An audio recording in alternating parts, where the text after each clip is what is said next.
Next, question number 16. The relation between efficiency neta of heat engine and the coefficient of performance alpha of a refrigerator. इन नीटा और alpha में आपसे relation आपसे पूछा है. तो आप देखो बेटा, efficiency Neeta of heat engine, Neeta efficiency of heat engine, इसका रिलेशन आपको पता है. नीटा इक्वल्स टू होता है W अपॉन Q1 और W की वैल्यू है Q1 minus Q2 upon Q1. So eta we can write 1 minus Q2 upon Q1, right. So ये फर्स्ट इक्वेशन है. अब आप अल्फा की बात करें, alpha coefficient of performance of refrigerator, ये होता है Q2 अपॉन W, राइट. सो Q2 अपॉन W, सो Q2 W की वैल्यू है Q1 माइनस Q2. अब यहां पर डिवाइड करने के लिए आप इसको रेसिप्रोकल ले सकते हैं. इसका अल्फा का रेसिप्रोकल 1 अपॉन अल्फा, इसका भी रेसिप्रोकल लोगे Q1 minus Q2 upon Q2. So 1 upon alpha equals to Q1 upon Q2 minus 1. So Q1 upon Q2 की वैल्यू यहां से मिलती है आपको 1 upon alpha plus 1, it is equals to Q1 upon Q2. But equation 1 में देखा आपने नीटा यहां पर Q2 अपॉन Q1 है, ये Q1 अपॉन Q2 की वैल्यू है. सो इसमें एलसीएम लेते हैं अल्फा, तो यहां पर होगा 1 प्लस अल्फा, ये वैल्यू है Q1 अपॉन Q2 की, राइट. सो ये सेकेंड इक्वेशन है. अब यहां पर आपको नीटा में Q2 अपॉन Q1 की वैल्यू रिक्वायर्ड है, Q2 अपॉन Q1, तो ये Q1 अपॉन Q2 की वैल्यू है, तो उसको इन्वर्ट करके लिखेंगे, that is alpha upon 1 plus alpha. So अब यहां पे आप एलसीएम ले लीजिए, एलसीएम होगा 1 प्लस अल्फा, फिर ये आप यहां लिखेंगे 1 प्लस अल्फा, यहां पर है माइनस अल्फा, अल्फा से अल्फा कैंसिल होता है. So eta equals to 1 upon 1 plus alpha. So ये करेक्ट रिलेशन है between eta and alpha. So correct option है B. Next, question number 17. During the adiabatic expansion of 2 mole of an ideal gas, the increase in internal energy was found to be equal to minus 200 joule. The work done by the gas during the process will be equal to. अब आप देखो, सबसे पहले process कौन सा है, adiabatic. Adiabatic process के लिए हीट का ट्रांजिशन होता है, हीट का जो एक्सचेंज होता है वो 0 होता है. Then increase in internal energy was found to be minus 200 joule. That means delta U की वैल्यू गिवन है माइनस 200 जूल. फिर आपसे पूछा है work done, means delta W आपसे यहां पर पूछा गया है. सो आप इसमें first law of thermodynamics easily apply कर सकते हो. First law of thermodynamics, delta Q equals to delta W plus delta U. Delta Q 0 होगा for adiabatic process, equals to delta W plus delta U. So delta W which is equals to minus delta U, और delta U की value given है minus 200 joule, यहां put करेंगे. So work done की value आ जाएगी plus 200 joule. So correct option is D. Now next question. 2 circular coils X and Y have the equal number of turns and carry equal current in the same sense. So number of turns यहां पर दोनों coils में equal है. इसके भी number of turns n है, इसका भी नंबर ऑफ टर्न्स n है. करंट दोनों में सेम है और डायरेक्शन भी सेम. तो जो क्वांटिटी सेम होती है वो आपको रेशियो कैलकुलेट करने में इजी होती है. कैलकुलेट रेशियो जब आप कैलकुलेट करोगे तो इनका कोई यूज नहीं, बिकॉज ये सेम है, कैंसिल हो जाती है. सब in the same sense and सबसेंस same solid angle at the point. ये आपको पिक्चर में दिख रहा है, इनका जो सॉलिड एंगल है पॉइंट O पर वो सेम है. If the smaller coil X is midway between O and Y. अब आप देखो O एंड Y, तो डिस्टेंस D है, टोटल डिस्टेंस D है, ये डिस्टेंस D है, ये भी डिस्टेंस D ले लेते हैं. तो टोटल डिस्टेंस आप ले लें 2D, यहां तक D गिवन है तो ये भी D गिवन है. So distance X is a mid point, so total distance D, तो X कहां होगा, mid point. Then if we represent the magnetic induction due to bigger coil Y, इस कॉइल की वजह से इस पॉइंट पे magnetic induction, magnetic field that is By, और ड्यू टू स्मॉलर कॉइल यहां पर ये By और due to smaller coil Bx. So यहां पर दोनों मैग्नेटिक फील्ड्स का रेशियो कैलकुलेट करना है.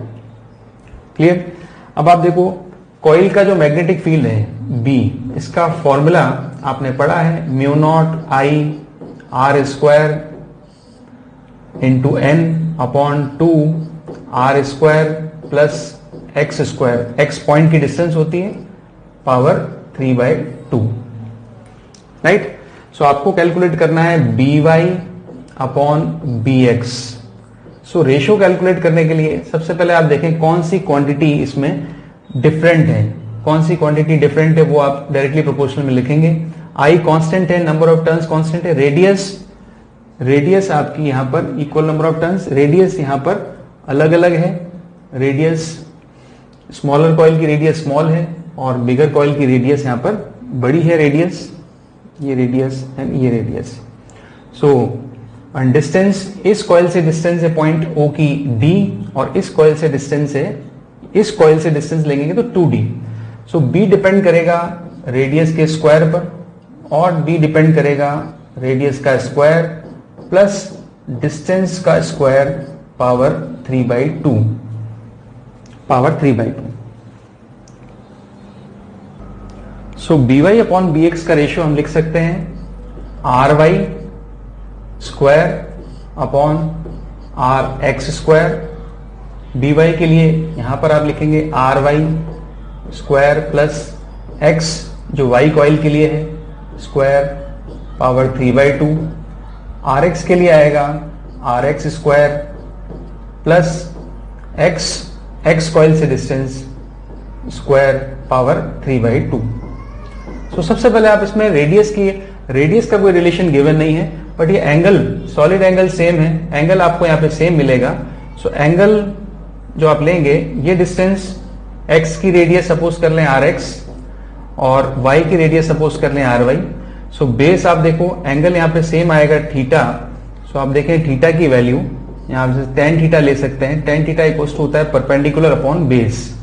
सो परपेंडिकुलर आर एक्स है, आर एक्स का बेस होगा d और इस बड़े ट्राइंगल की बात करें तो इसमें परपेंडिकुलर होगा आर वाई और बेस होगा 2d। सो आपको क्लियर है, यहां से d कैंसिल होगा, आर वाई की वैल्यू 2rx है, इस बड़ी कॉइल की रेडियस छोटी कॉइल से डबल है। क्लियर। सो अब आप यहां पर रेशियो इजीली कैलकुलेट कर सकते हैं, B Y upon B X equals to R Y की रेडियस आर एक्स से डबल है। सो यहां पर आर वाई 2rx लिखेंगे square upon R X square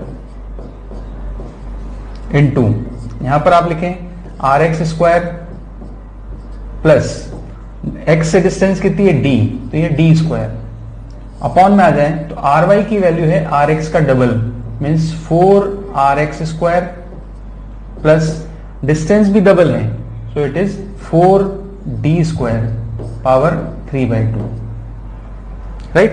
so आप देखेंगे इसमें आर एक्स से आर एक्स ये कैंसिल होगा, 2 का स्क्वायर 4, सबसे पहले यहां पे 4 आएगा, 2 का स्क्वायर 4, देन ये R X square plus D square, यहां से आप 4 कॉमन लें और R X plus D square cancel करेंगे into 1/4 power 3/2। R X square D square, R X square D square cancel होगा, 4 यहां से कॉमन लेंगे, 4 की पावर कितनी है 3/2, राइट। सो ये रिलेशन मिला, तो 4 की पावर 3/2 मीन्स 4 रूट 4 से 4 कैंसिल हुआ, 1/√4 is 1/2। So correct option is C.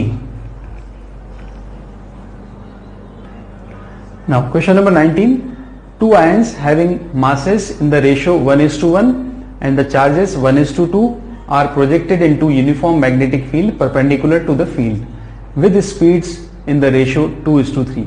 The ratio of radius of circular paths along which the two particles move is. So ratio of the radius आपसे पूछा है, so radius का relation आपको पता है R equals to होता है mv/qb. When particle moves in magnetic field perpendicularly, so particle circular path cover करता है और उसकी रेडियस का फॉर्मूला है mv/qb। यहाँ पे 2 आयंस है, सो रेडियस का रेशियो आपको लिखना है r1/r2। रेशियो में आप मासेस का रेशियो आएगा m1/m2, स्पीड का रेशियो आएगा v1/v2, r और q इनवर्स है तो चार्जेस का रेशियो आएगा इनवर्स में q1/q2, और मैग्नेटिक फील्ड सेम है तो मैग्नेटिक फील्ड पे डिपेंड नहीं करेगा। तो मैग्नेटिक फील्ड दोनों के लिए सेम है तो B अपॉन B।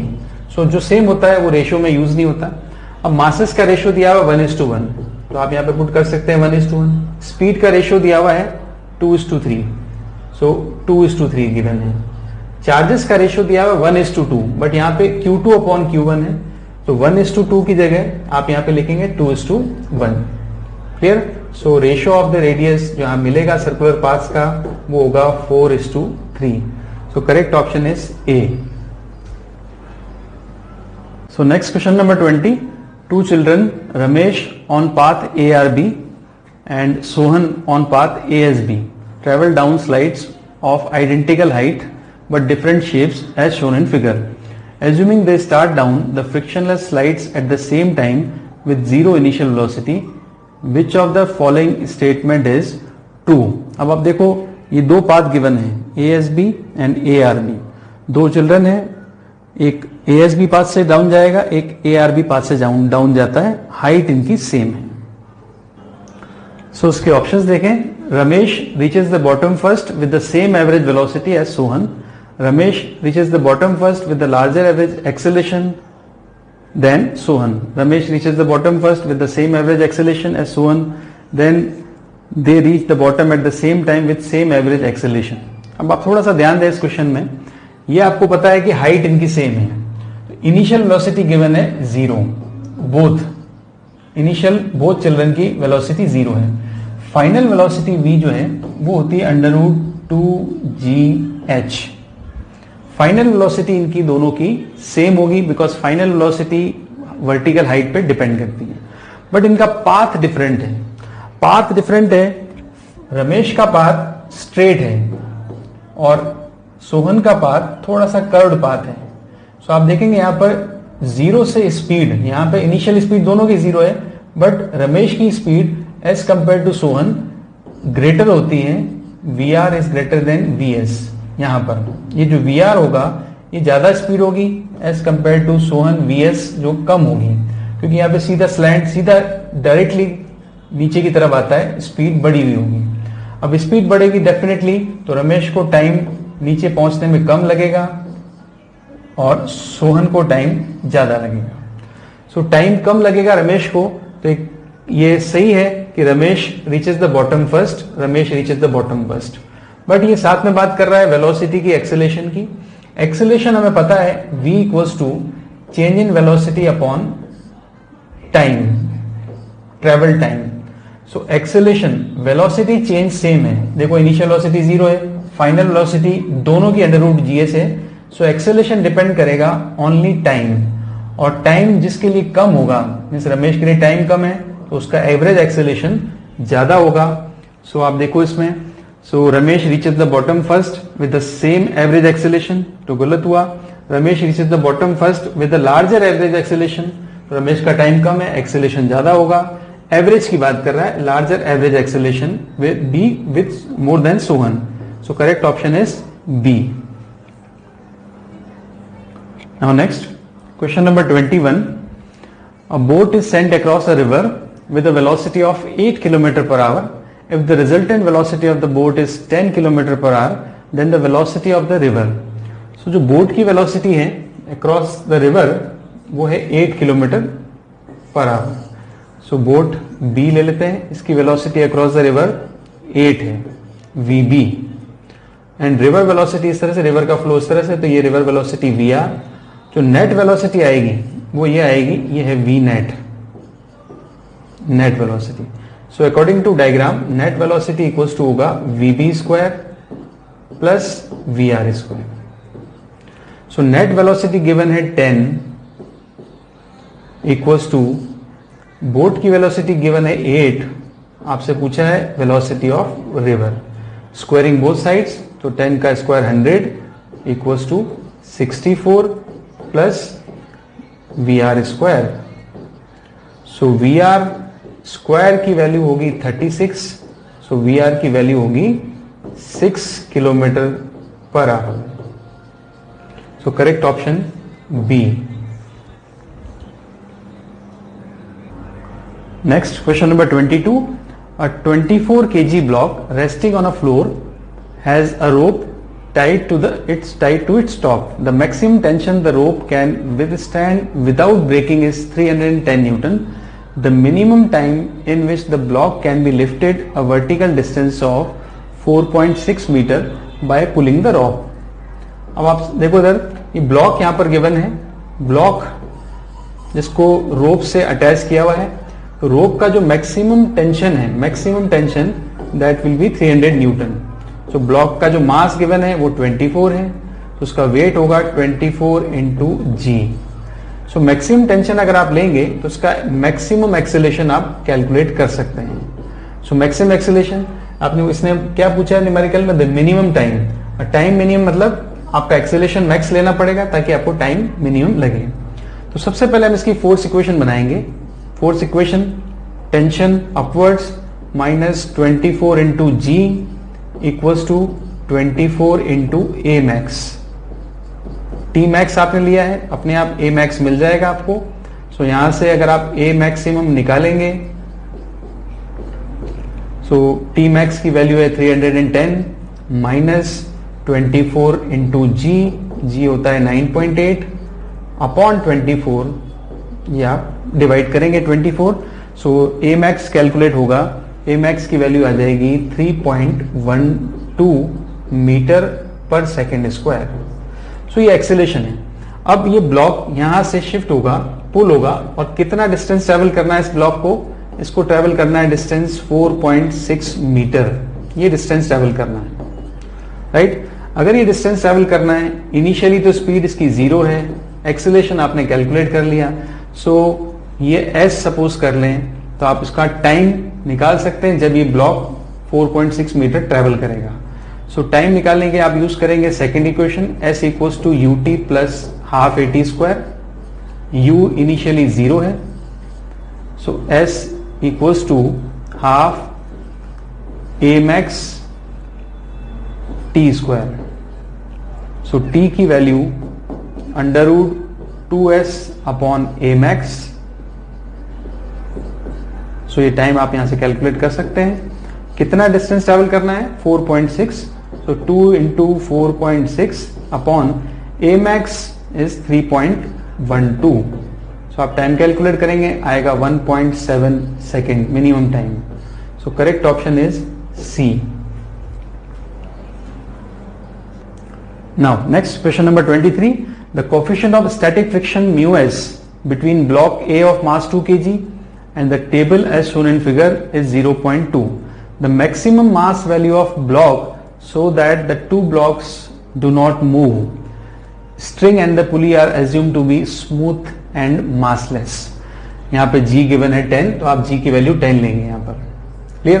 अब आप देखेंगे यहाँ पर बेटा, सबसे पहले हम क्या बात करेंगे इसमें कि ये जो फ्रिक्शन यहां पर है, तो फ्रिक्शन यहां पर है तो इसका जो वेट होगा, नॉर्मल रिएक्शन फोर्स होगा वो 20 न्यूटन है। फ्रिक्शन इस तरफ एक्ट होगा, ये फ्रिक्शन है। अब ये जो ब्लॉक है इसका वेट आपसे पूछा है, block maximum value of mass, इसका मास आप सपोज कर ले m, तो इसका जो मास होगा, वेट होगा वो mg होगा। तो जो स्ट्रिंग में टेंशन आएगी वो T और mg इक्वल होगी, बिकॉज यहाँ पे मूवमेंट नहीं करना है। सो ये स्ट्रिंग तो सेम है, तो यहाँ पे भी टेंशन क्या है, T। सो T, अब फ्रिक्शन इसको रोक रहा है, फ्रिक्शन अपोज करता है, और T इसको खींच रहा है, बट इसने बोला है the maximum value so that two blocks do not move. अब डू नॉट मूव की कंडीशन में आपको पता है, अगर ब्लॉक मूव नहीं करेगा that means T equals to F। Friction oppose कर रहा है, रोक रहा है, T इसको ऐसे खींच रहा है, दोनों अपोजिट डायरेक्शन में, और T की वैल्यू है mg, फ्रिक्शन की वैल्यू होती है mu S into N. So m आपको कैलकुलेट करना था, यह आएगा mu S into N, N की वैल्यू है 20 और g आप डिवाइड करेंगे है 10, 0 से 0 कैंसिल हुआ। सो मास की वैल्यू, म्यू एस की वैल्यू गिवन है 0.2 into 2, so mass of the block B should be 0.4 kg। इतना मास आप रखोगे, ब्लॉक का मूवमेंट नहीं होगा। So correct option is A. Now next question number 24। यहां पर गिवन है यूरेनियम, यूरेनियम गिवन है has 92 protons and 238 nucleons. It decays by emitting an alpha particle. एक सिंगल अल्फा पार्टिकल आपको निकालना है. सो यूरेनियम 92 238 ये अल्फा पार्टिकल एमिट करेगा. अल्फा पार्टिकल आपको पता है 2He4. सो 2He4 अगर एमिट करेगा तो 90 में से 2 एमिट होगा तो यहां पे तो आएगा 90, और 238 में से 4 एमिट होगा. 238 में से 4 एमिट हुआ तो यहां पर आएगा 234. सो 234 90 के कॉम्बिनेशन में आप देखो करेक्ट ऑप्शन इसका वो है बी. मीन्स ये थोरियम, यहां पर प्रोडक्ट इसका थोरियम होगा. करेक्ट ऑप्शन है B. Next question number 25. The half-life of radioactive substances is 20 minutes. The approximate time interval T2 minus T1 between the time T2 when 2/3 of it has decayed, means 2/3 decayed हुआ तो remaining होगा 1/3, and the time T1 when 1/3 of it had decayed, that means 2/3 इसमें remaining होगा. Option आपसे पूछे तो time difference आपको यहाँ पे कैलकुलेट करना है. तो सबसे पहले यहां पे देखें T2 टाइम. ये बताया जा रहा है कि T2 टाइम में यहां पर T2 टाइम में 2/3 डिके होगा. तो 2/3 पार्ट अगर डिके होता है तो रिमेनिंग होगा n0/3. और T1 टाइम में, T1 टाइम के लिए गिवन है 1/3 it had decade, so remaining होगा 2n0/3. रिमेनिंग डिकेड पार्ट उसने दिया है तो डिकेड पार्ट माइनस करेंगे आप इनिशियल एटम से तो रिमेनिंग एटम्स आपको यहां पे मिल जाते हैं. अब आप टाइम, ये डिफरेंस कैलकुलेट करना है T2 माइनस T1. टाइम की अगर बात करें तो टाइम के लिए हमारे पास सबसे पहले हमें जो रेडियो एक्टिविटी का जो रिलेशन है n = n0 e power minus lambda T. यहां से आप टाइम कैलकुलेट करें n/n0 equals to 1/e power lambda t. So e power lambda t equals to n0/n.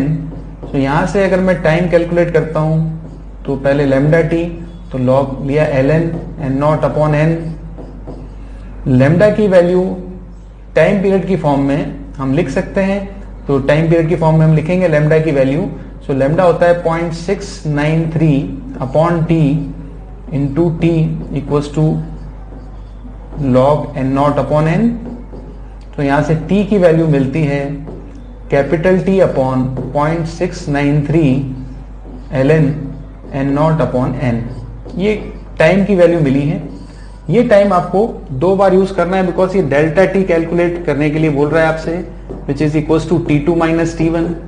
T2 के लिए ये यूज करें. T2 के लिए टाइम यूज करेंगे तो T अपॉन 0.693. ये तो कॉमन है, हम कॉमन लिख देते हैं. T2 के लिए ln की वैल्यू पुट करें. ln होता है n0/n. तो n0/ T2 के लिए आएगा यहां पर n2 माइनस ln n0/ यहां पर आएगा n1.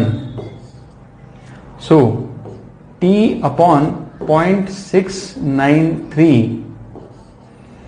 n2 की वैल्यु, T2 के लिए n2 की वैल्यु, T1 के लिए n1 की वैल्यू, ये आपने कैलकुलेट की थी पहले. तो n2 की वैल्यू यहां पुट करते हैं ln n0/n2. n2 की वैल्यू n0/3 है, ये आएगा ln3 minus ln log n1 की वैल्यू है 2n0/3. तो यहां लिखोगे 2n0/3 तो ये होगा 3/2. क्लियर. सो अब आप देख सकते हैं वैल्यू 0.693. इसको सॉल्व करें तो ln3 माइनस ln3 माइनस होता है log 2 तो ये होगा प्लस ln2. तो log 3 कैंसिल हो गया. ln2 की वैल्यू और 0.693 की वैल्यू सेम होती है, मीन्स log 2 की वैल्यू 0.693 है, 0.693 और यहां पर बचेगा log 2 e बेस, इसकी वैल्यू भी 0.693 है. तो ये कैंसिल होता है तो डेल्टा टी की वैल्यू आएगी t, और t मीन्स हाफ लाइफ, और हाफ लाइफ गिवन था 20 मिनट्स. तो उसका करेक्ट ऑप्शन है B 20 minutes. Now next question number 26. A meter strip swinging in a vertical plane about a fixed horizontal axis passing through its one end undergoes small oscillation of frequency f0. If the bottom half of the stick is cut off, then its new frequency of small oscillation would become. So initial frequency F not है और final frequency आपको calculate करनी है in terms of this. अब आप देखें इसमें मेरा जो यहां पर जो ये मीटर स्ट्रिक है, जब ये अपनी पोजीशन छोड़कर ये पोजीशन पे आती है, इस पोजीशन पर इसका जो सारा मास होता है उसके सेंटर पे होगा, उसका जो वेट होगा वो mg डाउनवर्ड्स एक्ट होगा। ये अपनी इनिशियल पोजीशन से थीटा एंगल ड्रॉ करती है, थीटा एंगल डिस्प्लेस होती है। सो mg के कंपोनेंट्स करेंगे हम, तो mg का कंपोनेंट जो रीस्टोरिंग फोर्स की तरह एक्ट होगा वो होगा mg साइन थीटा। अब यहाँ पे जो रॉड है ये रोटेट करती है, तो रोटेट करने के लिए जो उसको टॉर्क आएगा, रीस्टोरिंग टॉर्क, वो होगा mg sine theta into total distance l है, तो ये जो लेंथ आएगी यहां पर, ये लेंथ कितनी लेंगे, ये लेंथ लेंगे, टोटल लेंथ अगर l है तो ये लेंथ लेंगे l/2। सो mg sine theta into distance l/2। सो जो टॉर्क होगा, टॉर्क इसकी वैल्यू होगी mg l/2 और साइन थीटा आप थीटा लेंगे बिकॉज ये स्मॉल ऑसिलेशन की बात करता है। सो स्मॉल एंगल के लिए साइन थीटा थीटा होता है। सो टॉ आर इक्वल्स टू, अगर इसका सिंपली टॉर्क के फॉर्मूले से कंपैरिजन करें तो टॉर्क कांस्टेंट की वैल्यू आपको मिलती है mgl/2। अब टॉर्क कांस्टेंट आपको मिल गया तो उसका टाइम पीरियड का फॉर्मूला आपको पता है, t इक्वल्स टू होता है 2π√I/c। तो टाइम पीरियड का फॉर्मूला पता है तो आप फ्रीक्वेंसी का फॉर्मूला भी लिख सकते हैं, f naught equals to 1/2π/c/I। I moment of inertia है, इस रॉड का जो रोटेशन है वो इस एंड के लिए है, तो I की जो वैल्यू होगी that will be ml²/3। So f naught की जो वैल्यू है वो डिपेंड करेगी, f naught is directly proportional to √c/I। c की वैल्यू पुट करोगे mgl/2 और I की वैल्यू पुट करेंगे ml²/3। सो L से L कैंसिल हुआ, M से M कैंसिल हुआ। सो यहां पर आप देखेंगे जो फ्रीक्वेंसी है F नॉट, L स्क्वायर था, L से L कैंसिल हुआ, यहां पर आएगा L। सो फ्रीक्वेंसी जो है वो लेंथ के इनवर्सली प्रोपोर्शनल है। So initial frequency F not है, अब न्यू फ्रीक्वेंसी F डैश ले लें, इसके लिए लेंथ नहीं लेंगे, वो है L डैश, और L डैश की वैल्यू यहाँ जो लेंथ आएगी L डैश की वैल्यू न्यू लेंथ, इसने क्या बताया, इसमें bottom half of the stick is cut off, means आधी आप कट कर दोगे तो नई लेंथ होगी l/2। सो दोनों फ्रीक्वेंसीज का रेशियो लिख सकते हैं f naught upon f dash equals to, f naught के लिए लेंथ है √L और f डैश के लिए लेंथ है √L/2। f डैश के लिए length L dash equals to कितना है L/2, तो आपने यहां पुट कर दिया L/2। So f naught upon f dash equals to 1/√2, √2 f naught से मल्टीप्लाई करें तो √2 f naught equals to f dash. So new frequency is √2 f naught, correct option is B। Next, question number 27. The displacement of particle performing simple harmonic motion is given by x equals to 8 sin omega t plus 6 cos omega t, where distance in centimeter and time in second, the amplitude of the motion. अब आपको इसमें पता है amplitude अगर आपको निकालना है, equation given होती है।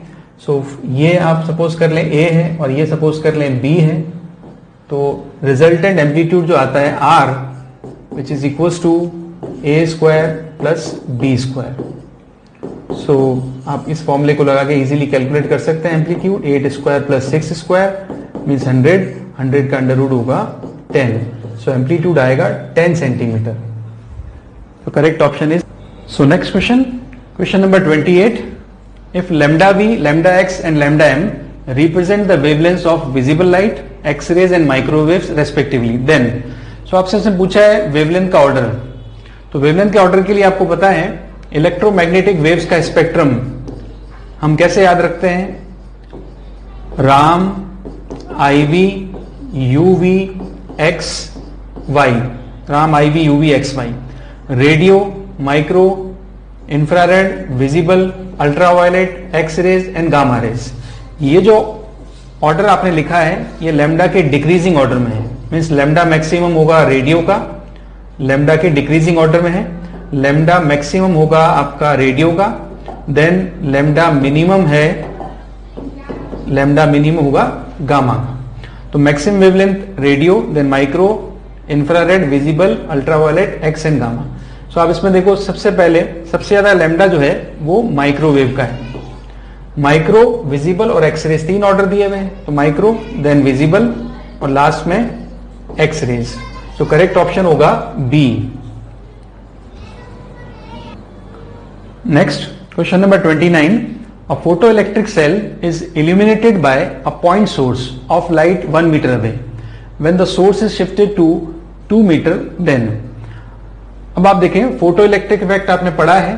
फोटो इलेक्ट्रिक इफेक्ट ये सोर्स है, सोर्स से लाइट स्ट्राइक करती है, मींस फोटोन स्ट्राइक करते हैं और इलेक्ट्रॉन एमिट होता है, राइट।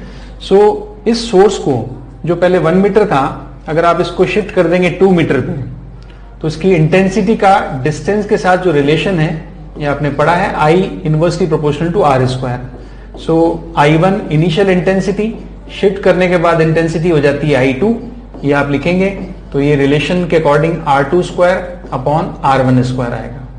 सो I1 इनिशियल इंटेंसिटी है, I2 फाइनल इंटेंसिटी है, फाइनल डिस्टेंस 2 मीटर, 2 का स्क्वायर 4, इनिशियल 1।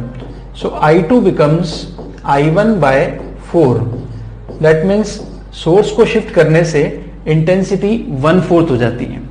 अब इंटेंसिटी अगर डिक्रीज होगी तो इंटेंसिटी डिक्रीज करने से नंबर ऑफ फोटोन्स जो होंगे वो डिपेंड करते हैं इंटेंसिटी पर। अब इंटेंसिटी डिक्रीज हुई तो नंबर ऑफ फोटोन्स भी डिक्रीज होंगे, तो नंबर ऑफ इलेक्ट्रॉन्स जो फोटोन्स के एमिट होने पर निकलते हैं ये भी डिक्रीज होंगे। सो इंटेंसिटी 1/4 हुई, नंबर ऑफ फोटोन्स भी 1/4 हो जाएंगे, नंबर ऑफ इलेक्ट्रॉन्स भी 1/4 हो जाएंगे। तो आप ऑप्शन देखें, फर्स्ट ऑप्शन है each emitted electrons carries half the initial energy. Energy जो होती है इलेक्ट्रॉन की एनर्जी ये डिपेंड करती है फ्रीक्वेंसी पर, ना कि इंटेंसिटी पर। So number of electrons emitted is quarter of the initial number, ये आपका करेक्ट ऑप्शन है B. Next question number 30। A lower end of a glass capillary tube is dipped in water. Water rises to a height of 9 centimeter. The tube is then broken at height of 5 centimeter. The height of the water column and angle of contact will be. So आप देखो यहाँ पर ये case insufficient length का है, insufficient length का case है। यहाँ पर कैपिलरी ट्यूब किसी लिक्विड में डिप्ड है, लिक्विड में डिप्ड है कैपिलरी ट्यूब।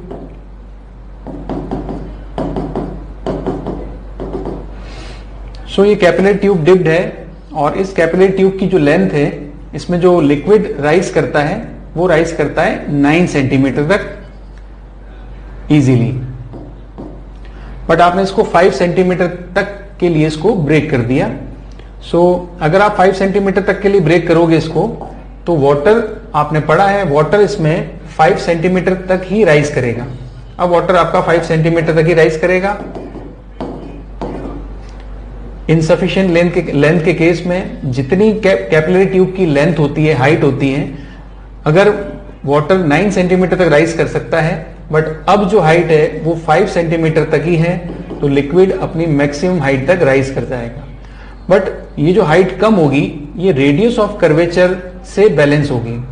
सो हाइट अगर कम है तो रेडियस ऑफ कर्वेचर इंक्रीज होता है।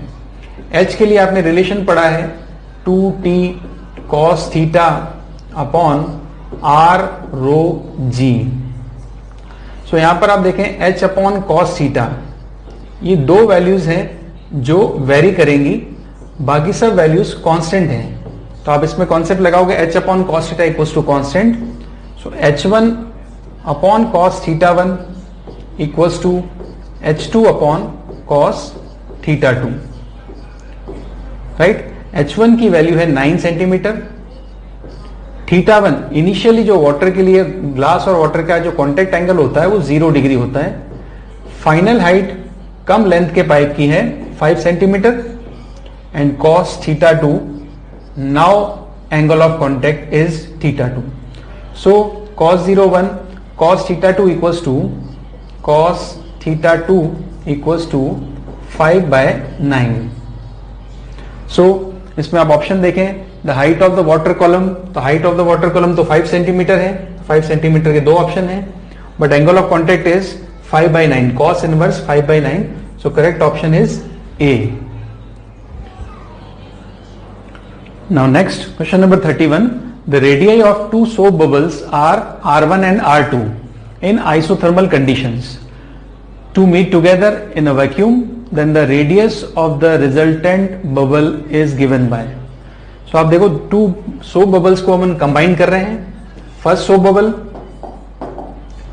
सोप बबल इसकी रेडियस R1 है प्लस सेकेंड सोप बबल जिसकी रेडियस R2 है, कंबाइन कर दिया आपने तो एक नया बबल बनेगा, इसकी रेडियस R है, ये आपसे पूछा है। सो इस जो रिजल्टेंट रेडियस है इसको कैपिटल R से लिखा गया है, ये आपसे पूछा है कैपिटल R। सो ये हमें निकालनी है। अब आप कंडीशंस देखो, इनका जो मीटिंग है वो आइसोथर्मल कंडीशंस में हो रही है, मीन्स टेम्परेचर कांस्टेंट होगा सभी का। देन वैक्यूम मीन्स आपको पता है इसमें वैक्यूम है तो प्रेशर का भी कोई वेरिएशन नहीं है। अब आप बबल है, बबल के अंदर गैस मॉलिक्यूल्स हैं, इसके अंदर गैस मॉलिक्यूल्स N1 है, इसके अंदर गैस मॉलिक्यूल्स N2 हैं, तो दोनों कंबाइंड होके यहां पर दोनों ऐड होके गैस मॉलिक्यूल्स N बन जाएंगे। So N gas ideal gas equation के अकॉर्डिंग N1 की वैल्यू होती है P1V1 अपॉन RT1, और आइसोथर्मल कंडीशन में टेम्परेचर कांस्टेंट है। देन यहां पर आएगा P2V2 upon RT, temperature constant है। Then resultant PV upon RT, तो RT कैंसिल होता है, P1V1 plus P2V2 equals to PV। So pressure जो होता है बबल के लिए, यहां पर ये प्रेशर एक्सिस प्रेशर जो आपने पढ़ा है बबल के लिए वो होता है 40 upon R1। Volume of the bubble 4/3 pi R1 cube.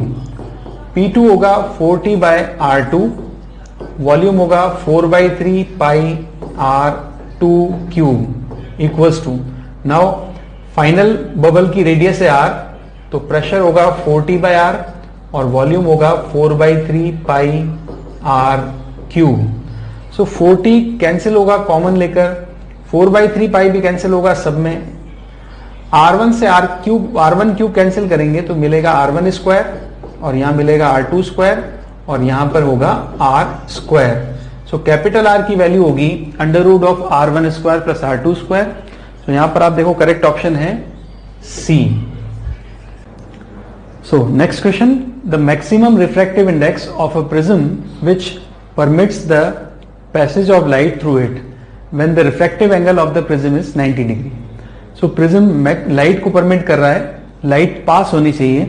Prism के लिए आपको पता है लाइट की फर्स्ट सरफेस है, ये वाली फर्स्ट सरफेस के लिए है, देन लाइट यहां से एंटर करेगी, ये प्रिज्म के अंदर जाती है, देन यहां से लाइट इमर्ज होती है। सो प्रिज्म लाइट को पास करे उसके लिए म्यू आपसे पूछा है इसमें, what is the mu of prism, maximum mu पूछा है आपसे। सो स्टूडेंट्स सबसे पहले लाइट यहां पे स्ट्राइक करेगी, नॉर्मल ये है तो एंगल ऑफ इंसिडेंस होगा I1 और यहां पर एंगल ऑफ रिफ्रैक्शन होगा R1। अब लाइट यहां पे जब स्ट्राइक करती है तो लाइट का जो I1 एंगल है, एंगल ऑफ इंसिडेंस, इसकी मैक्सिमम वैल्यू 90 हो सकती है। सो यहां पर एयर का रिफ्रैक्टिव इंडेक्स 1 होता है, प्रिज्म का रिफ्रैक्टिव इंडेक्स म्यू है और अगेन यहां पे एयर है। सो फर्स्ट टाइम जब रिफ्रैक्शन होगा यहां पर हम स्नेल्स लॉ यूज करें, μ1 sin I1 equals to μ2 sin R2। μ1 1 है, sin 90 1 होता है, देन प्रिज्म का refractive index mu, then sin R1। So ये तो 1 हो गया, 1 upon mu equals to sin R1। So ये फर्स्ट सरफेस के लिए कंडीशन लगाई, I1 की मैक्सिमम वैल्यू 90 हो सकती है, उससे sin R1 की वैल्यू आई 1 अपॉन म्यू। देन ये जो प्रिज्म का रिफ्रैक्टिव इंडेक्स है, तो प्रिज्म रिफ्रैक्टिव इंडेक्स के अकॉर्डिंग इसका क्रिटिकल एंगल जो होता है उसकी वैल्यू आपको पता है, क्रिटिकल एंगल C लिखें, C इक्वल्स टू होता है साइन इनवर्स 1 अपॉन म्यू। उस डेंसर मीडियम का रिफ्रैक्टिव इंडेक्स होता है जहां से लाइट टोटल इंटरनल रिफ्लेक्ट होती है। सो क्रिटिकल एंगल जो होगा वो है C। एक वैल्यू आप ये भी यूज करेंगे इसमें। सो फर्स्ट इक्वेशन ये हो गई, सेकेंड इक्वेशन। नाउ अब आप देखो प्रिज्म लाइट को पास करेगा, यहां से लाइट पास हो रही है, तो लाइट पास होने के लिए लाइट सेकेंड सरफेस पे स्ट्राइक होगी और सेकेंड सरफेस का जो एंगल है वो है R2। अब लाइट पास हो उसके लिए ये कंपलसरी है कि R2 की वैल्यू क्रिटिकल एंगल से ज्यादा हो। क्लियर? अगर R2 की वैल्यू क्रिटिकल एंगल से कम हुई तो यहां पे क्या हो जाएगा, TIR। ये आपको पता है, if R2 is less than C then total internal reflection होगा, जो हमें यहां नहीं कराना है, हमें लाइट को पास कराना है, right? So R2 is greater than C। अब आपने पढ़ा है प्रिज्म का एंगल अगर A है, refractive angle prism angle A होता है, so A equals to R1 plus R2। इन दोनों एंगल्स का सम A के इक्वल होता है, so A equals to R1 plus R2। Now if R2 is greater than C, अगर मैं R2 को C रख रहा हूं और R2 की वैल्यू हमेशा C से ज्यादा है, सो इसमें अगर मैं R1 ऐड करूंगा तो A की वैल्यू हमेशा R1 प्लस C से ज्यादा आएगी। A is greater then R1 plus C because R2 should be greater than C। So R1 की बात करें यहां पर, अब मुझे R1 की वैल्यू पुट करनी है, तो R1 की वैल्यू यहां से फर्स्ट इक्वेशन देखो, sine inverse 1 upon mu equals to R1 है, और साइन इनवर्स 1 अपॉन म्यू क्या होता है, C होता है। सो R1 की मैक्सिमम वैल्यू क्या होगी, C। सो I1 की मैक्सिमम वैल्यू 90 है, तो R1 की मैक्सिमम वैल्यू C होती है। सो R1 की मैक्सिमम वैल्यू भी यहां पुट करेंगे तो वो C है। So A greater than C plus C means A greater than 2C। So A by 2 is greater than C, और C की वैल्यू आपको पता है फर्स्ट इक्वेशन से पुट करें, सो A by 2 is greater than C। C की value है sign inverse 1 by mu. So sine inverse है, यहां पर आप साइन A बाई 2 लिख सकते हैं, is greater then 1 by mu, right? So 1 by mu है, आपको म्यू पूछा है maximum refractive index, so mu की वैल्यू निकालनी है, तो साइन A बाई 2 को आप लिख सकते हैं cosec A by 2 greater than 1 upon mu. So mu की वैल्यू आपको यहां पे मिलती है, mu is less then cosec A by 2। Mu is less then cosec A by 2, और A क्या है, प्रिज्म एंगल, और प्रिज्म एंगल कितना गिवन है, 90। So mu should be less than cosec 90 by 2, it be 45 degree. So mu less than mu less than √2, cos 45 की value क्या होगी, √2। So mu less than should be less than √2। So mu की maximum value आपसे पूछी है, तो mu की maximum value क्या हो सकती है, वो है √2। सो correct option is √2। So, question number 33. A ray of light is incident on a plane mirror at an angle of 30 degree. At what angle with the horizontal must a plane mirror be placed so that the reflected ray becomes vertically upwards? So, आप देखो students, a ray of light is incident on a plane mirror at an angle 30 degree. Suppose करें plane mirror है और ray of light strike करती है 30 degree angle पर। सो ये है रे ऑफ लाइट, 30 डिग्री पे स्ट्राइक करेगी। आपको पता है नॉर्मल जो होता है वो मिरर के परपेंडिकुलर होगा, तो एंगल ऑफ इंसिडेंस जो होगा वो होगा 60 degree. So angle of incidence 60 degree. अब रे, ये इंसिडेंट रे है और ये रिफ्लेक्टेड रे है, तो एंगल ऑफ रिफ्लेक्शन जो एंगल ऑफ इंसिडेंस के इक्वल होता है, तो ये है 60 डिग्री। सो जो रे की डायरेक्शन है वो है वर्टिकल से 60 डिग्री पे ले जाती है। अब इस रे को टर्न करना है कितना, 60 डिग्री टर्न करना है दिस साइड। अगर रे दिस साइड 60 डिग्री टर्न होगी, so it becomes vertically upwards. अब रे को टर्न करना है 60 degree angle, right? So mirror को टर्न करना पड़ेगा। अब मिरर और रे के बीच में आपने रिलेशन पढ़ा है कि अगर मिरर को थीटा एंगल से टर्न करते हैं तो रे 2 थीटा से टर्न हो जाती है, राइट? सो नेक्स्ट जो मिरर की पोजीशन आएगी वो इस तरह से होगी, ये मिरर की नेक्स्ट पोजीशन है, मिरर को आपने टर्न किया थीटा एंगल से, सो रे टर्न हो जाती है 2 थीटा एंगल से, रे टर्न होगी 2 थीटा एंगल से, और 2 थीटा की वैल्यू कितनी है 60 डिग्री। सो 60 डिग्री अगर 2 थीटा है तो थीटा की वैल्यू है 30 डिग्री। सो मिरर को आपको रोटेट करना पड़ेगा 30 डिग्री एंगल पे। So correct option is C. Now next question number 34। A rod PQ of mass M and length L is hinged at end P. The rod is kept horizontal by a massless string tied to point Q as shown in figure. When string is cut, the initial angular acceleration of the rod is. So आप देखो बच्चों, ये जो rod है ये Q से hinged है, यहां से स्ट्रिंग को कट कर देंगे हम। स्ट्रिंग को आप कट करेंगे, स्ट्रिंग को जैसे कट करोगे ये रॉड फ्री हो जाएगी। तो रॉड फ्री होगी तो रॉड फ्री होके डाउनवर्ड्स का इसमें मूवमेंट आएगा, राइट। सो रॉड की टोटल लेंथ है L, इसका मास सेंटर पे होता है, सेंटर ऑफ मास पर इसका वेट होगा mg। जैसे ही स्ट्रिंग कट करेंगे यहां से फ्री होगा तो ये टर्न करेगी इस तरह से, और टर्न करेगी, टॉर्क लगेगा। टॉर्क किसकी वजह से लगेगा? mg फोर्स की वजह से। सो अप्लाइड टॉर्क होगा mg into perpendicular distance from centre, perpendicular distance from axis of rotation. So ये इस पॉइंट के लिए, इस एक्सिस के लिए रोटेट कर जाएगी। सो mg इंटू परपेंडिकुलर डिस्टेंस क्या है? L/2। सो जो टॉर्क इस पर एक्ट होगा वो होगा mg L/2। क्लियर? अब टॉर्क की वैल्यू, जब टॉर्क लगता है, रॉड रोटेट करती है तो torque equals to I alpha होता है। I moment of inertia, alpha इसका एंगुलर एक्सेलरेशन। सो ये टॉर्क एक्ट हो रहा है, ये torque alpha angular acceleration create करेगा। So torque this acting torque, और ये क्रिएशन जो हो रहा है, so acting torque equals to tau लिखेंगे।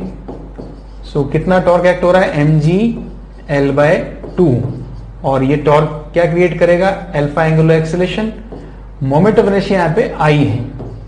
सो रॉड का moment of inertia about it's and, वो आपको पता है, वो होता है mL²/3। सो आप पुट करेंगे I की वैल्यू, ये है mg L/2, I होगा mL²/3 अल्फा। सो m से m कैंसिल होगा, L से L कैंसिल होगा, देन अल्फा पूछा है 3g/2, ये L² था, L² का स्क्वायर था, L कैंसिल हुआ था, रिमेनिंग L आप यहां पे डिवाइड करेंगे। सो अल्फा की वैल्यू होगी 3g/2L। So correct option is A। So, next question number 35. A flywheel of moment of inertia 0.4 kg meter square and the radius is 0.2 is free to rotate about a central axis. If the string is wrapped around it and it is pulled with the force of 10 Newton, then its angular velocity after 4 seconds. अब आप देखो बच्चों, flywheel है, आप इसको एक disc की तरह ले सकते हैं। ये सेंटर से पास होने वाले एक्सिस के लिए रोटेट कर सकता है। इसका मोमेंट ऑफ इनर्शिया गिवन है I equals to 0.4 and radius given है इसकी, वो है 0.2, right. Is free to rotate central axis. अब एक स्ट्रिंग इससे अटैच की हुई है, स्ट्रिंग अटैच किया हुआ है इससे, इस तरह से ये स्ट्रिंग है। इस स्ट्रिंग को पुल करते हैं, pull with the force of 10 newton, right. 10 newton का फोर्स लगाओगे, फोर्स इंटू परपेंडिकुलर डिस्टेंस से टॉर्क आएगा जो इसको ऐसे टर्न करेगा, ऐसे रोटेट करेगा। So torque equals to force into perpendicular distance, जो यहाँ पे रेडियस होगी। सो टॉर्क जो डेवलप होगा 10 न्यूटन और रेडियस से 0.2, so torque developed is 2 newton metre. ये टॉर्क आया। अब जैसे टॉर्क आएगा ये इसको रोटेट करेगा। सो टॉर्क इक्वल्स टू आपको पता है I अल्फा होता है। So torque equals to I alpha and torque equals to 2 है। सो I अगर गिवन है, आप देखो मोमेंट ऑफ इनर्शिया गिवन है 0.4, सो अल्फा आप यहां से फाइंड कर सकते हैं। ये आ गया 2/I की वैल्यू है 0.4। सो 0.4 हो गया, means 20/4। So alpha is 5 radian पर second square. Clear? So force से टॉर्क निकला, टॉर्क से अल्फा निकला। अब आपसे पूछा है इसमें its angular velocity after 4 seconds will be. So angular velocity निकालनी है, तो एंगुलर वेलोसिटी के लिए आपको इक्वेशन पता है, first equation in circular motion और rotational motion, that will be omega equals to omega naught plus alpha into T. So omega आपसे पूछा है, ओमेगा नॉट 0 है, एल्फा आपने कैलकुलेट किया 5 है, टाइम आपको गिवन है 4 सेकेंड्स। सो ओमेगा हो जाएगा 20 रेडियन पर second. So correct option is C. Now question number 36. What is the conductivity of pure semiconductor sample if electron density given है means Ne given है, and hole density given है means NH given है, and mu e mobility of electron and mobility of holes given है। पूछा है conductivity। So ये formula based numerical है, sigma conductivity equals to E Ne mu e plus NH mu h। यहां पर आपको value put करनी है। E इलेक्ट्रॉनिक चार्ज है, इसकी वैल्यू होती है 1.6 10⁻⁻19 कूलम। Ne इलेक्ट्रॉन डेंसिटी है 5 × 10⁻12। म्यू ई इलेक्ट्रॉन की मोबिलिटी है, वो है 2.3 plus NH hole density given है 8 × 10⁻13 और होल की मोबिलिटी गिवन है 0.01। इसको आप सॉल्व करेंगे, कंडक्टिविटी कैलकुलेट करेंगे, वैल्यू आएगी 1.968। So correct option is second. Now next question number 37। The circuit gives the output as that of. तो ये सर्किट गिवन है, आपको पता है ये सबसे पहला गेट, ये है नैंड गेट, ये है नॉट गेट, ये नैंड गेट और ये है नॉर गेट। इन सब का कॉम्बिनेशन है। इनपुट्स आपके पास 3 हैं।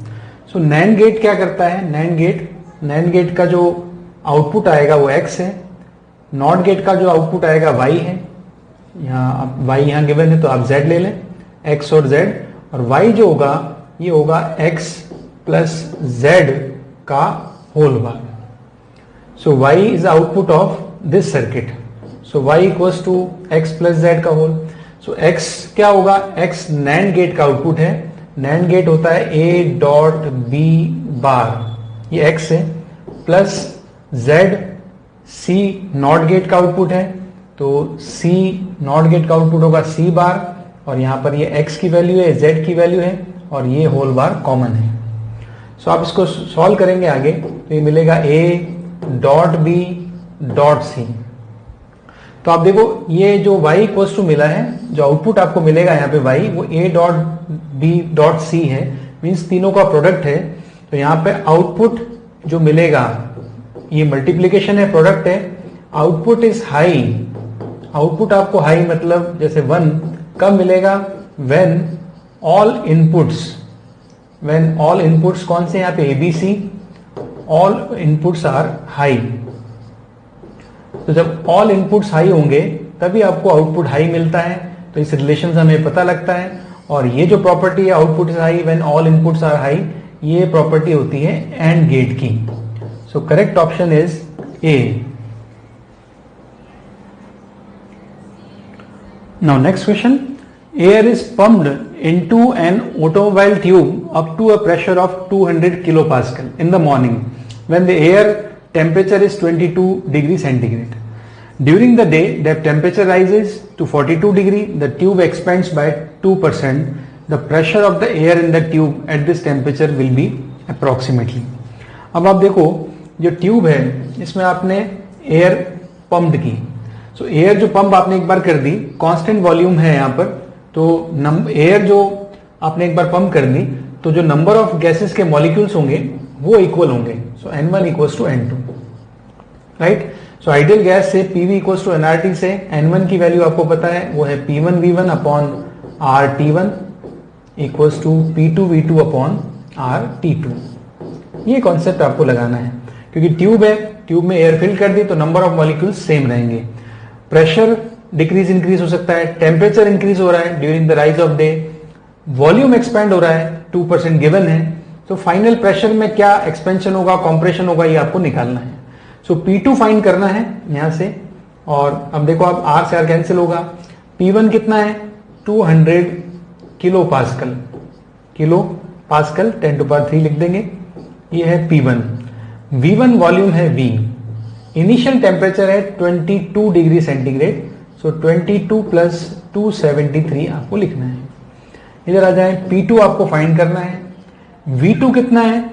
ट्यूब एक्सपेंड्स बाय 2%, सो V2 आपको निकालना पड़ेगा V plus 2% of V, V plus 2% of V। So V2 की वैल्यू होगी V plus 0.02 V, means V2 आएगा 1.02 V। आप यहाँ पे V2 की जगह क्या लिखेंगे? 1.02 V। और फाइनल टेम्परेचर जो है T2, उसकी वैल्यू है 42 डिग्री। सो ये होगा 42 प्लस 273, राइट। अब आप देखें वॉल्यूम से वॉल्यूम कट गया, कैलकुलेशन है। P2 आपको निकालना है, 22 प्लस 273 ये 295 हो जाएगा। 273 प्लस 42 ये भी आप कैलकुलेट करोगे, 1.02 डिवाइड करोगे। सो P2 की वैल्यू अगर आप यहां से कैलकुलेट करते हैं तो ये आती है 209 kilo pascal. So correct option is B.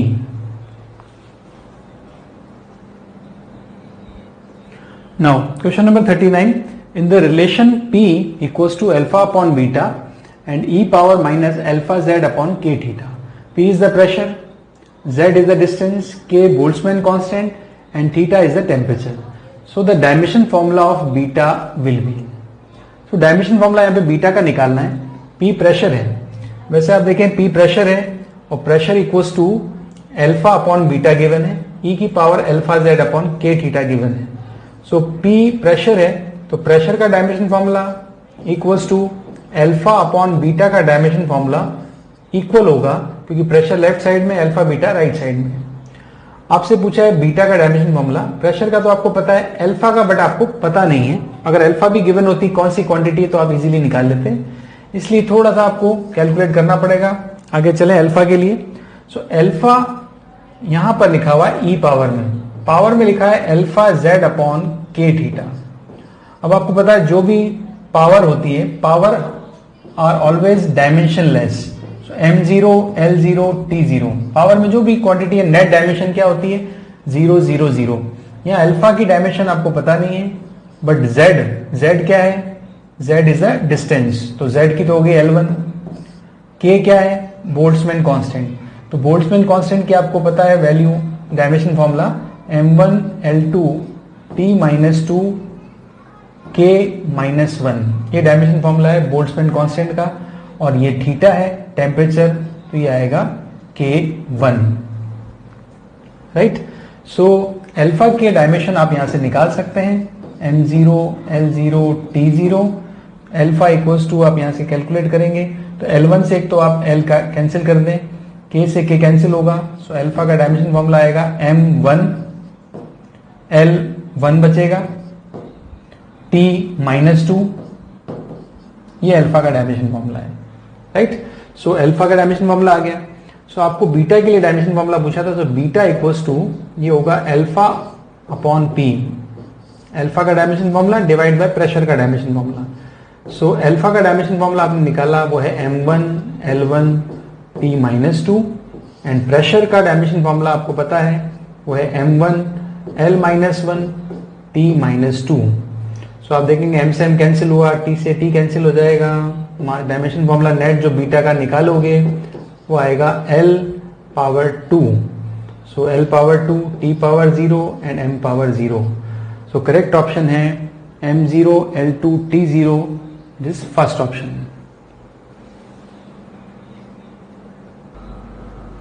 Now question number 40। In Young's double slit experiment, a mica slab of thickness T and refractive index is introduced in the ray from the first source S1. By how much distance fringe patterns will be displaced? So refractive index यहाँ पे given है mu और thickness is T. So अगर आप किसी source के आगे कोई स्लैब रख दोगे जिसका रिफ्रैक्टिव इंडेक्स म्यू हो, थिकनेस T हो, तो जो पाथ डिफरेंस क्रिएट होता है डेल्टा x, वो होता है म्यू t-1, ये पार्ट डिफरेंस क्रिएट होता है, right, mu t-1। So path difference create होगा म्यू t-1। आप देखो इसमें डेल्टा x जो पार्ट डिफरेंस आता है, इसको लिखते हैं mu t minus t mu T होता है स्लैब की वजह से पाथ, और ये होता है विदाउट स्लैब पाथ। तो जो डिफरेंस क्रिएट होता है ये आएगा delta X mu minus 1t, sorry mu minus 1t, so mu T minus 1 mu minus 1t। So ये पाथ डिफरेंस क्रिएट होगा। तो how much distance fringe pattern will be displaced, so जो distance आएगी x, इसका formula distance displacement, जो fringe pattern displace होता है displaced distance जो होगी इसका फॉर्मूला होता है delta X D by D.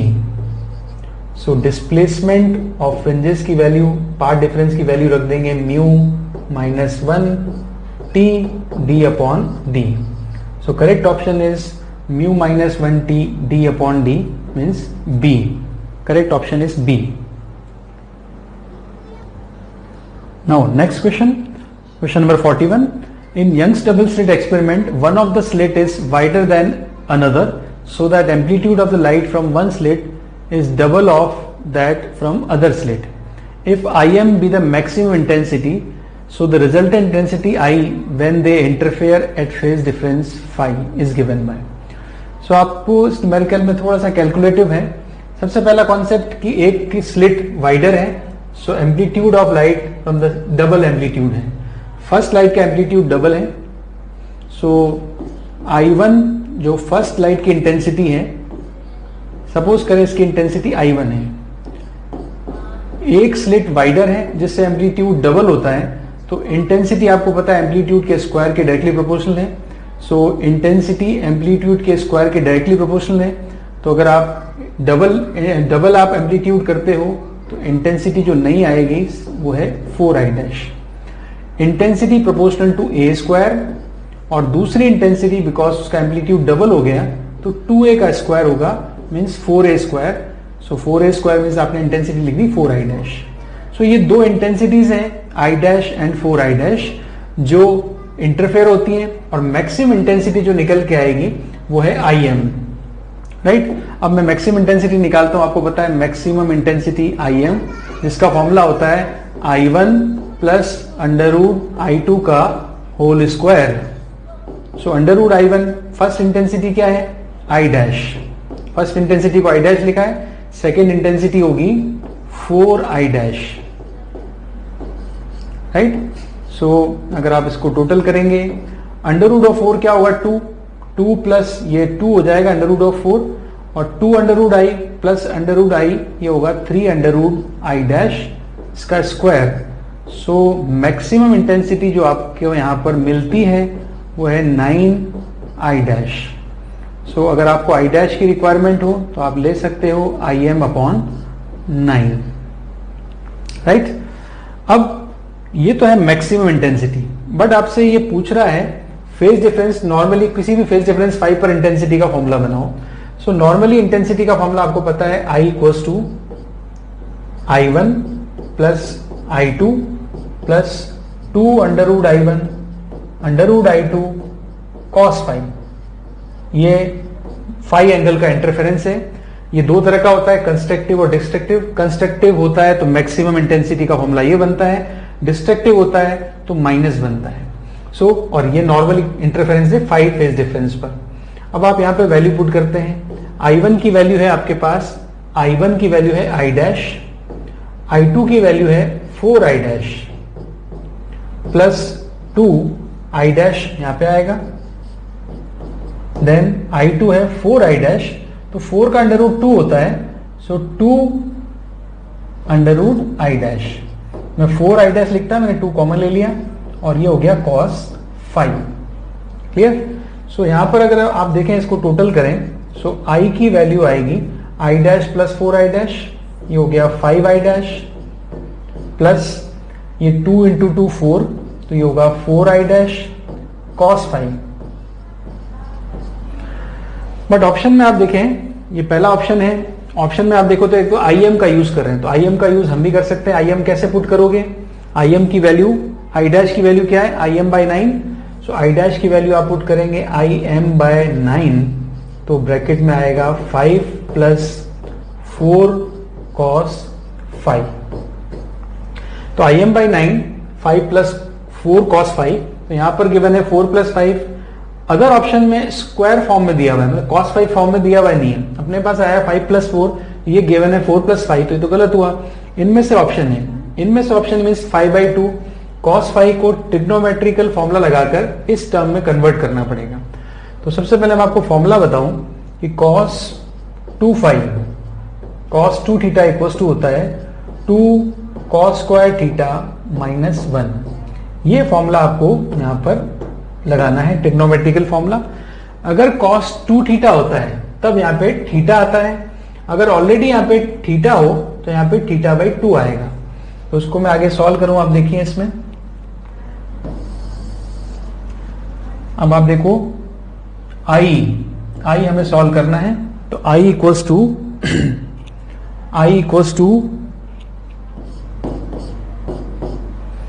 ये गिवन है Im/9, ठीक है, Im/9 आपने लिखा, फिर लिखा हुआ 5 + 4 cos 5। अब cos 5 की जगह ये रिलेशन यूज करना है, तो आप लिखोगे 2 cos स्क्वायर 5/2 -1, ये। अब आप सॉल्व करें, देखो I इक्वल्स टू Im/9, ठीक है, कॉमन है Im/9, यहां पर ब्रैकेट में देखें 5 + 8 cos स्क्वायर 5/2 -4, 5 - 4 होता है 1 + 8 cos स्क्वायर 5/2, और आगे आपका वैल्यू है Im/9। सो ये I की वैल्यू आपको मिलती है यहां से। सो करेक्ट ऑप्शन होगा इसमें Im/9, 1 + 8 cos स्क्वायर 5/2, तो करेक्ट ऑप्शन है D। Now, question number 42. A metal wire of linear mass density of 9.8 gram per meter is stressed with a tension of 10 kg weight between two rigid supports 1 meter apart.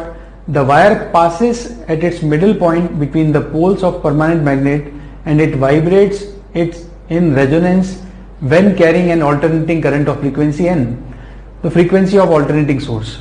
अब आप देखो बेटा, इसमें ये बोला है poles of magnet, ये जो वायर आपने मेटेलिक वायर है ये परमानेंट मैग्नेट से के साथ वाइब्रेट कर रहा है इन रेजोनेंस। रेजोनेंस में जो मैग्नेट है उसकी फ्रीक्वेंसी, जो मैग्नेट वाइब्रेट कर रहा है इन रेजोनेंस, वायर की फ्रीक्वेंसी, और जो मैग्नेट को वाइब्रेट करा रहा है सोर्स है उसकी फ्रीक्वेंसी रेजोनेंस में मैच करती है। सो चाहे वायर की फ्रीक्वेंसी निकालें चाहे अल्टरनेट सोर्स की फ्रीक्वेंसी, रेजोनेंस में दोनों फ्रीक्वेंसी सेम है। आपको जो डेटा गिवन है, फोर्स, मास डेंसिटी और वायर, इससे आप किसकी फ्रीक्वेंसी निकालेंगे? वायर की, और वायर की फ्रीक्वेंसी का फॉर्मूला होता है 1/2L√T/m। आपको वायर की फ्रीक्वेंसी निकालें, वो सोर्स की फ्रीक्वेंसी इक्वल होगी, बिकॉज ये कंडीशन कौन सी है? रेजोनेंस की। सो n फ्रीक्वेंसी आप इजीली निकाल सकते हैं। लेंथ ऑफ द वायर 1 है तो ये तो 2 आया। टेंशन इन द वायर, ये 10 kg वेट गिवन है, ध्यान देना स्टूडेंट्स, 10 kg वेट गिवन है, मीन्स 10 × 9.8, तब ये फोर्स न्यूटन में आएगा, और स्मॉल n की वैल्यू है 9.8 ग्राम पर मीटर। तो ग्राम की जगह आपको किलोग्राम कन्वर्ट करना है तो यहाँ पे -3 आएगा, तो आप इसको कैलकुलेट कर सकते हैं इजीली। 9.8 से 9.8 कैंसिल हुआ, 10 to power -3 ऊपर जाके 10 to power 4 होगा, और 10 to power 4 का √ 100 होगा, means 10 to power 2। So frequency की वैल्यू आई 50 हर्ट्ज। तो correct option is A. Next question number 43। Consider a wire with density D and stress sigma. For the same density, if the stress increases 2 times, the speed of transverse wave along the wire changes by. So transverse wave की speed का formula आपको पता है, V = √E/density. E is elasticity constant. Elasticity constant के लिए आपको पता है ये होता है stress upon strain into D. So यहां पर चेंजेस क्या है? Stress increases. सो आप वेलोसिटी का रिलेशन देखो, वेलोसिटी का स्ट्रेस के साथ क्या रिलेशन है? It is directly proportional to √ stress. So पहले स्ट्रेस सिग्मा है, V1 प्रोपोर्शनल टू सिग्मा, बाद में V2 प्रोपोर्शनल टू स्ट्रेस 2 कर दिया 2 सिग्मा अंडर रूट में 2 सिग्मा। सो आप V2 निकालेंगे, सिग्मा सिग्मा कैंसिल हुआ, V2 इक्वल टू आएगा under root 2V1। So correct option होगा A। Now next question number 44, and installation consisting of an electric motor driving a water pump left 75 litre of water per second to height of 4.7 metre. So आप देख सकते हैं यहां पर ये जो pump है इलेक्ट्रिक मोटर, ये 75 लीटर पर सेकेंड 4.7 मीटर हाइट तक रेज करता है। If motor consumes a power of 5 kilo volt, अब इस मोटर को ऑन करते हैं तो इलेक्ट्रिसिटी जो कंज्यूम हो रही है वो 5 किलो वोल्ट है। तो इस इंस्टॉलेशन की, इस इलेक्ट्रिक मोटर की एफिशिएंसी आपको निकालनी है। एफिशिएंसी होता है आउटपुट अपॉन इनपुट। तो आपको इस मोटर का, इस इंस्टॉलेशन का जो आउटपुट मिला है वो मिलता है वर्क डन। वर्क डन जो आप कर रहे हो, work done in time 1 second, so time की वैल्यू 1 सेकेंड रखोगे, और इस जो कंज्यूम कर रही है पावर वो आएगी 5 किलो वॉट। आप एफिशिएंसी को output power upon input power भी कह सकते हो। आउटपुट पावर होगा work done upon time, input power है इलेक्ट्रिक पावर 5 किलो वोल्ट। सो एफिशिएंसी वर्क डन होगा, वाटर को किस साइड तक रेज कर रहे हैं 4.7 मीटर तक, तो वर्क डन आएगा mgh अपॉन 1 सेकेंड है टाइम यहां पर। सो और ये है 5 किलोवाट्स। सो एफिशिएंसी निकालें तो m कितना होगा, 75 लीटर ऑफ वाटर है। So 75 litre, 1 litre water equals to 1 kg होता है, तो आप इसको 75 kg लिख सकते हैं। g की वैल्यू 9.8, हाइट की वैल्यू 4.7 अपॉन इनपुट पावर है 5 kilo, means 5 into 10 to power 3। So नीटा आप कैलकुलेट करेंगे यहां पर तो ये आएगा 0.69। परसेंटेज में आप कहेंगे 69%।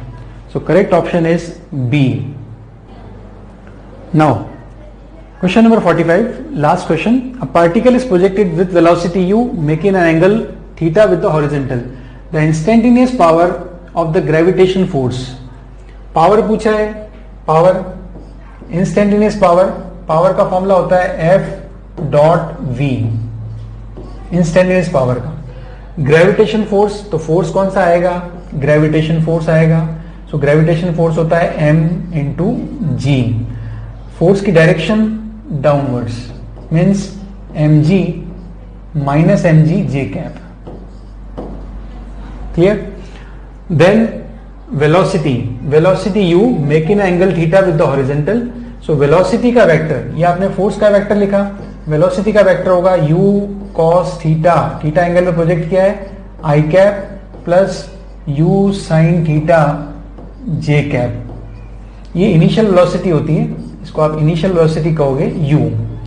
फाइनल वेलोसिटी जो होगी at any time t, final velocity ये होगा vx i cap plus vy j cap. So vx equals to ये होता है ux plus ax into T i cap plus vy ये होगा uy plus ay into T j cap. Projectile motion में ax तो 0 होता है, सो ux की वैल्यू है u cos थीटा, आप पुट कर देंगे u cos theta i cap, plus uy की वैल्यू है u sin थीटा, राइट। और ay जो प्रोजेक्टाइल मोशन में जो एक्सेलरेशन होता है वो g एक्ट होता है डाउनवर्ड्स, तो आप लिखेंगे इसमें minus gt j cap. So ये है velocity at time t। Force है minus M G J cap, it is first equation. Second equation ये हो गई, ये वेलोसिटी है एट टाइम t। आपको इसमें पूछा है इंस्टेंटेनियस पावर। सो पावर का फॉर्मूला भी आपको पता है, इंस्टेंटेनियस पावर का F dot V। So F की वैल्यू पुट करें, V की वैल्यू पुट करें, दोनों का डॉट प्रोडक्ट करें। सो F की वैल्यू है माइनस एम जी जे कैप, ये F है। Dot velocity u cos theta i cap, then plus u sin theta minus gt j cap. Dot product में आपको पता है जे डॉट जे 1 होता है। सो ये जो वैल्यू है माइनस एम जी, ये मल्टीप्लाई होगी minus you sine theta minus G T से। एम जी के आगे भी जे कैप है, इस पूरी वैल्यू के आगे भी जे कैप है, तो जे डॉट जे 1 होगा, ये रिलेशन आया। सो पावर की वैल्यू ये होगी minus M g u sine theta और plus m g square t. So ये पावर है, इंस्टेंटेनियस पावर। अब ऑप्शन देखें, varies linearly with time, is constant throughout. So power ये m g u sine theta तो constant है, but power m g square t आ रहा है, मीन्स पावर टाइम के डायरेक्टली प्रोपोर्शनल है। So power varies linearly with time, directly proportional का मतलब लीनियर होता है। सो करेक्ट ऑप्शन होगा इसका